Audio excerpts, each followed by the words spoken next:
ভারতের চেরাপুঞ্জিতে বৃষ্টি ও পাহাড়ি ঢলে সিলেট ও সুনামগঞ্জে নদ-নদীর পানি বেড়েছে। অনেক নদীর পানি বিপদসীমার উপর দিয়ে বইছে। এতে আবারও বন্যার আশঙ্কা দেখা দিয়েছে সিলেট অঞ্চলে। এদিকে লালমনিরহাটে তিস্তা ও ধরলায় পানি বাড়তে শুরু করায় বন্যার আতঙ্কে রয়েছেন স্থানীয়রা। সংবাদদাতাদের পাঠানো তথ্যচিত্রে কানিজ নুসরাতের প্রতিবেদন। সিলেটে বন্যা পরিস্থিতি এখনো পুরোপুরি স্বাভাবিক হয়নি। অনেক এলাকা এখনো প্লাবিত আছে। এর মধ্যে আবার নতুন করে বৃষ্টি শুরু হয়েছে। এতে সুরমা, কুশিয়ারা সহ সকল নদ নদীর পানি বেড়েছে। কানাইঘাটে সুরমা ও ফেঞ্চুগঞ্জে কুশিয়ারা নদীর পানি বিপদসীমার উপর দিয়ে বইছে। আবহাওয়ার পূর্বাভাস অনুযায়ী সিলেট অঞ্চলে চলতি সপ্তাহে তুলনামূলক বেশি বৃষ্টিপাতের সম্ভাবনা রয়েছে।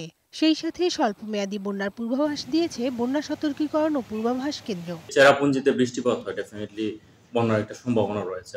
সুনামগঞ্জে 2 দিন যাবৎ থেমে থেমে বৃষ্টি হচ্ছে। এতে বন্যা পরিস্থিতির অবনতি হয়েছে। সুরমা নদীর পানি বিপদসীমার উপর দিয়ে বইছে।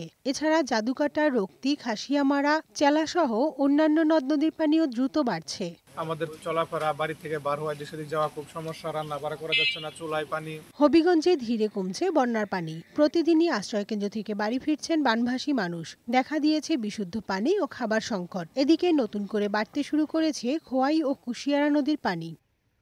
মৌলভীবাজারে এখনো পানিতে ডুবে আছে ঘরবাড়ি ও রাস্তাঘাট। হাকালুকি হাওরের পানি ধীরগতিতে কমায় 3 উপজেলার নিম্নাঞ্চলে এখনো পানিবন্দী রয়েছে অনেকে। বাড়ছে খাদ্য সংকট। সেই সাথে পানিবাহিত বিভিন্ন রোগ ছড়িয়ে পড়ছে। এই বৃষ্টির পানি না যে পানি হয়েছে কিছুক্ষণ পরে 2 ঘন্টা পরে আবার নামিয়ে যাবে, ইলাহান কিছু না। এটা হলো কি হাকালুকির সাথে সম্পৃক্তই পানি। পানির জন্য এখানে চলাফেরা করা যাচ্ছে না। লালমনিরহাটে তিস্তা ও ধরলা নদীর পানি বাড়তে শুরু করায় বন্যা আতঙ্কে রয়েছে স্থানীয়রা। তিস্তা তীরবর্তী অনেক নিম্নাঞ্চল নতুন করে প্লাবিত হচ্ছে। তিস্তার পানি নিয়ন্ত্রণে রাখতে ডালিয়া ব্যারেজের 44টি জলকপাট খুলে দিয়েছে লালমনিরহাট পানি উন্নয়ন বোর্ড। ডেস্ক রিপোর্ট, বৈশাখী সংবাদ।